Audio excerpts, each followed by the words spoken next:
I know our whole approach to this master course is about inclusive leadership, but the truth of the matter is that there is nothing that we do on this planet that does not involve and point directly to us. I remember when I was a child, they say every time you point your fingers, you have 3 fingers pointing back at you. And I remember thinking how simply profound and how profoundly simple that was. It's true.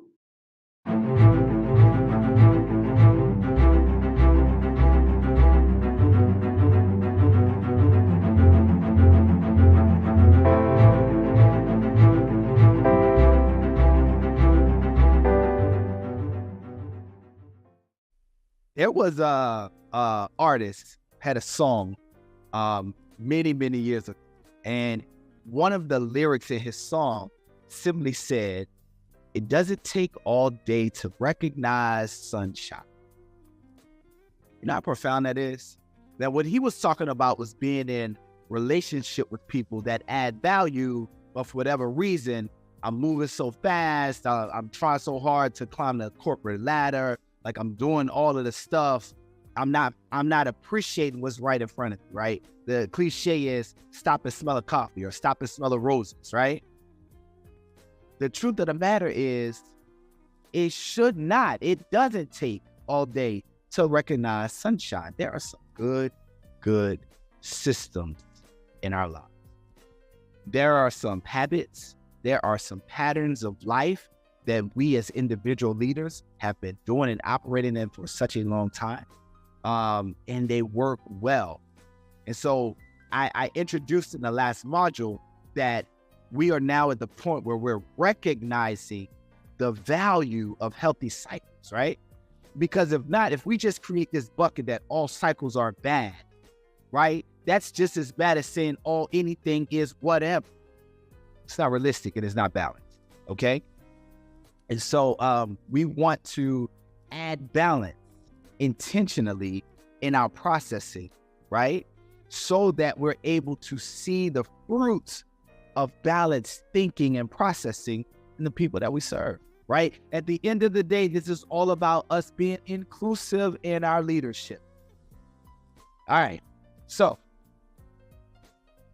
we want to get better and better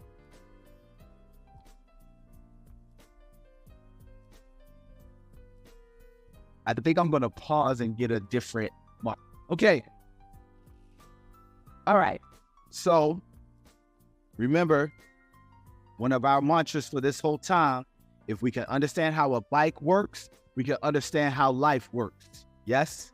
So we're going to continue with the motif of understanding the bike as a parallel to us revisioning how we view ourselves as leaders and how we impact the people under our purview. Yes?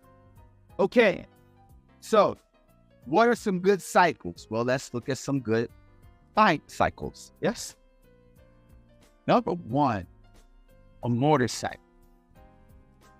Now, when we first introduced the motorcycle, we were talking about it being the epitome of the fast life, right? Bright colors, loud noise, moving so fast, acceleration, speed, demon, cause a lot of pain and suffering with this cycle, right? That crash and burn is crazy. It draws a lot of people out. People look up, people notice, and people come to see the crash. People don't come to see a person falling off a bike. They come to this crash, right? So the motorcycle, that we kind of gave it a bad rap, but it's two sides to it. There's at least two sides to everything. You're defined up by the presence of a down. So if we identified a down, by definition, it has to have an upside. Well, what are those upsides? Well, motorcycles have great fuel efficiency in real life, right?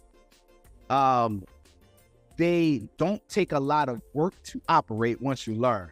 You got to learn how, because there's some gear shifting that goes on with motorcycles, right? They accelerate quickly, and they can get you from where you are to where you need to be relatively fast, right? Those are good things.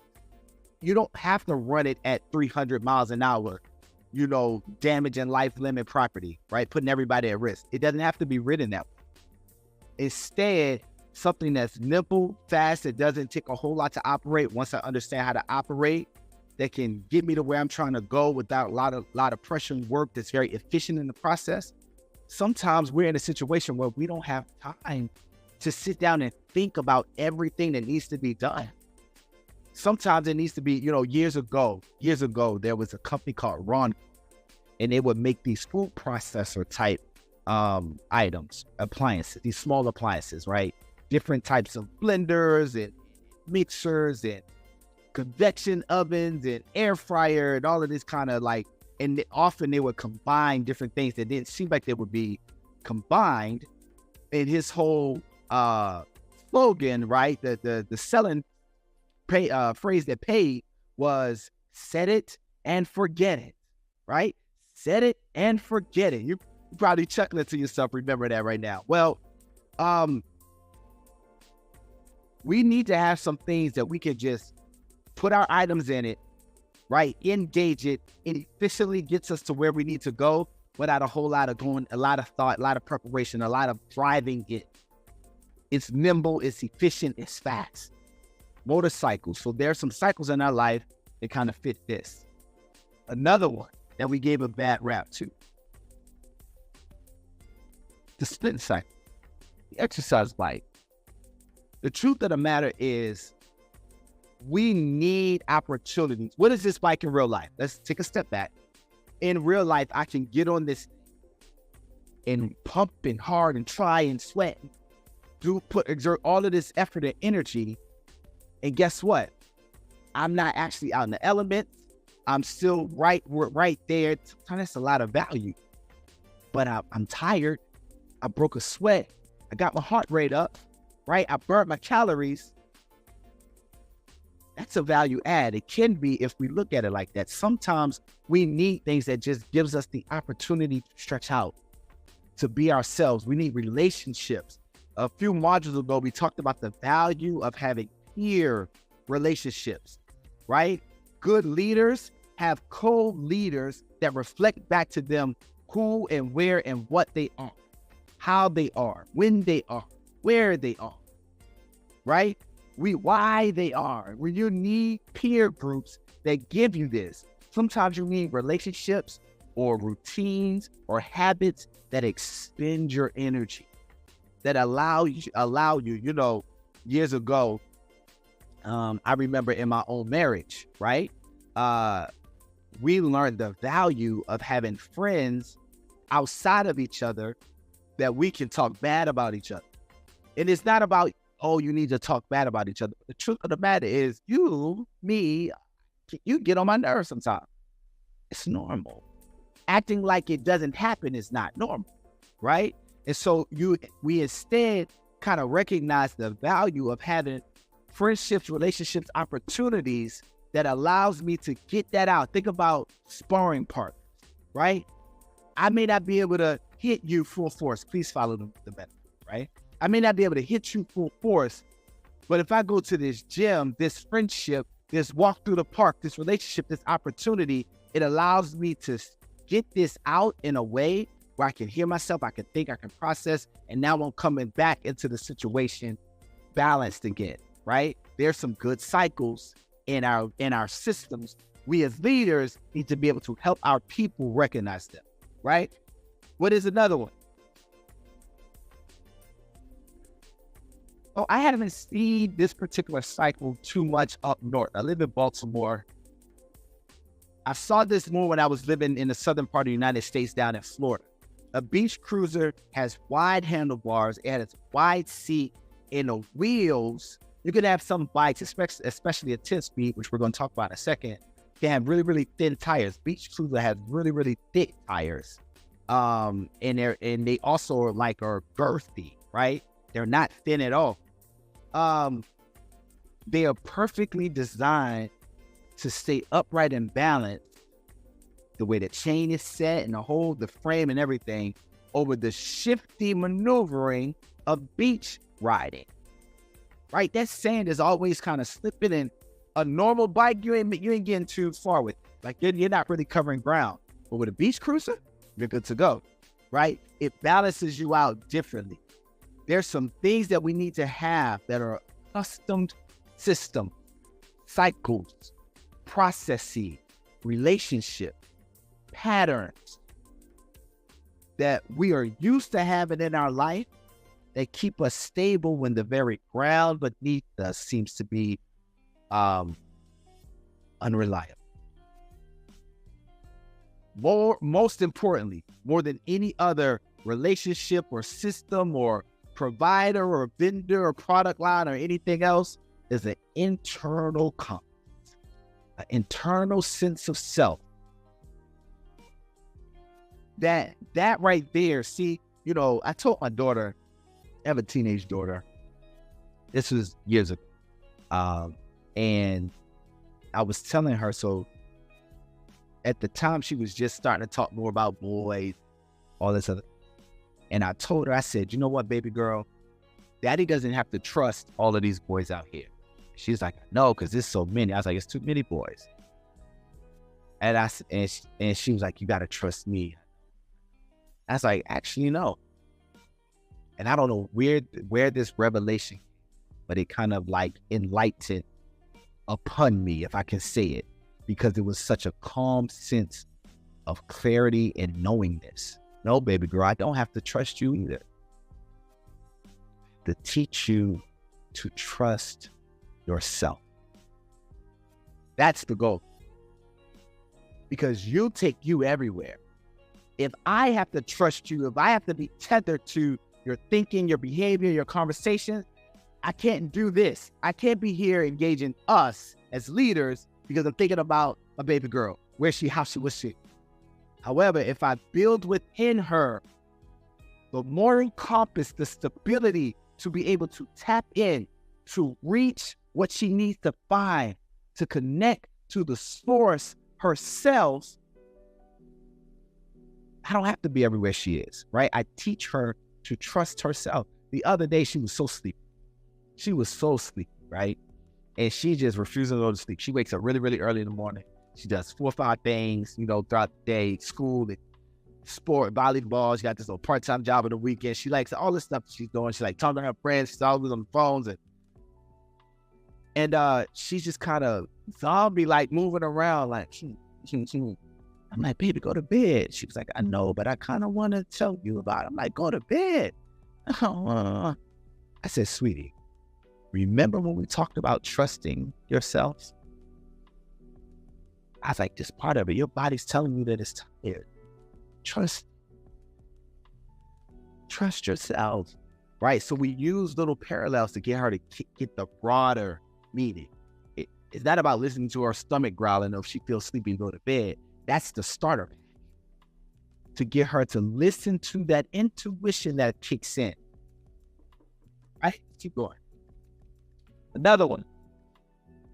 We talked about the big wheel and the tricycle and how trying to ride those things when we get older don't make no sense.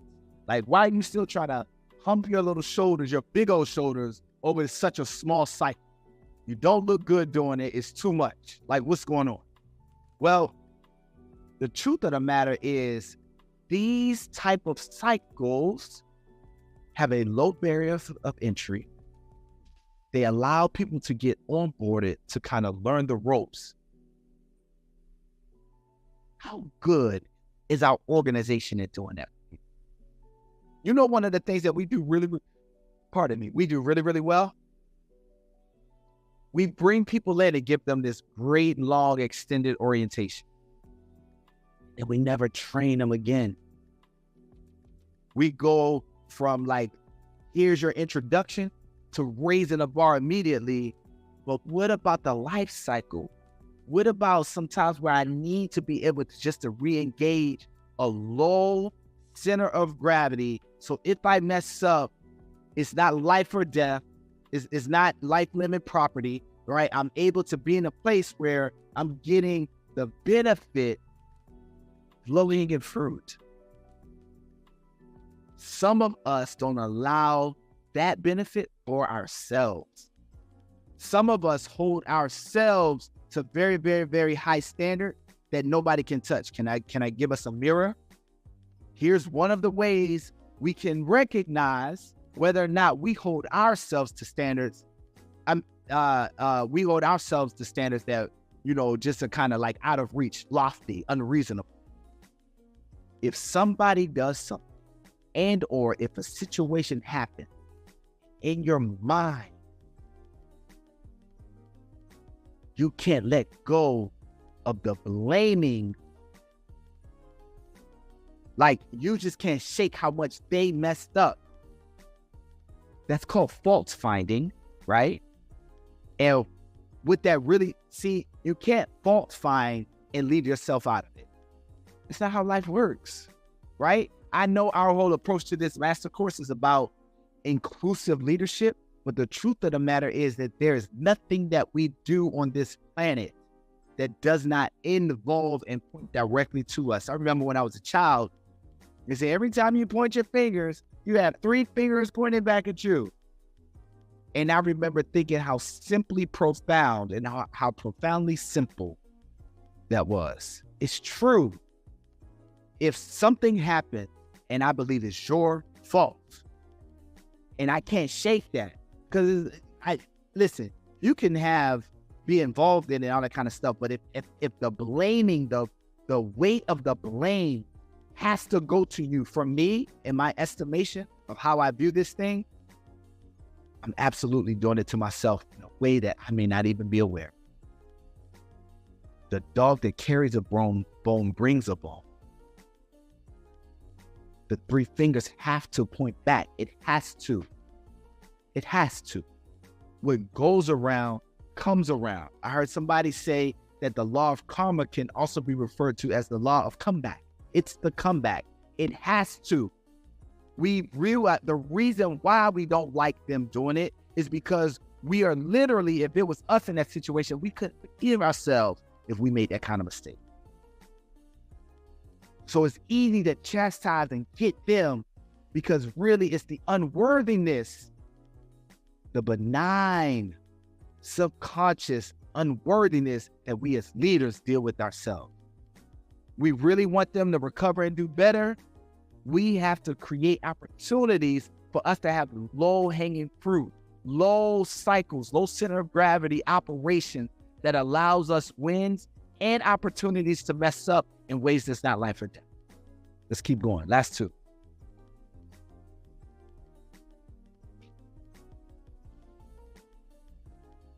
Mountain bike is sturdy. I was mountain biking in the Dominican Republic through some treacherous terrain. We were up in the mountains of a place called Yarabacoa, right? Me and my crew, right? We just whitewater rafting. We jumping off the cliff sides. We had waterfalls. We're doing all of this stuff, right? We were going down. And I remember my bike was a little broken and I tweaked my knee maybe a couple of weeks before the trip, right? So my knee wasn't doing too well. I'm on a broken kind of mountain bike and we are like barreling through the forest over these like I'm looking down and it drops off of the mountainside through more forest. It wasn't safe. It wasn't safe, right? Great story. It was not safe. And the deal about it is that although my mountain bike wasn't in the best of condition, it was reassuring to still feel that it was relatively sturdy. That's what mountain bikes give us. A sturdiness, a ruggedness. You can get through this. There are some cycles that we can look to that remind us of the sturdiness, of the ability to get through. And if we don't find these readily within ourselves or readily within our organization, one of the best ways to find it is historically. There are leaders of industry. There are people across industry, across history, across times, across gender, across race, across ages, that have done some phenomenal things and have some great successes to talk. And these people, for us, represent the rugged, sturdy cycles that if we adapt a piece of their mindset, a piece of their approach, maybe it was their internal compass, maybe it was some of the other relationships that maybe it was their approach to business, whatever it is, maybe they just were very tenacious or very, very humble or whatever it is, there are examples out there. It don't take us all day to recognize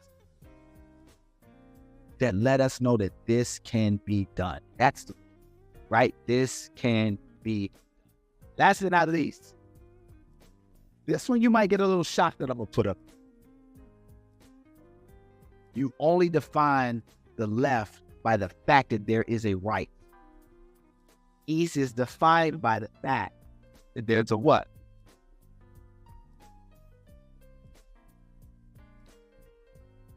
When we introduced this several modules ago, I said it hit to me of living a lie, right?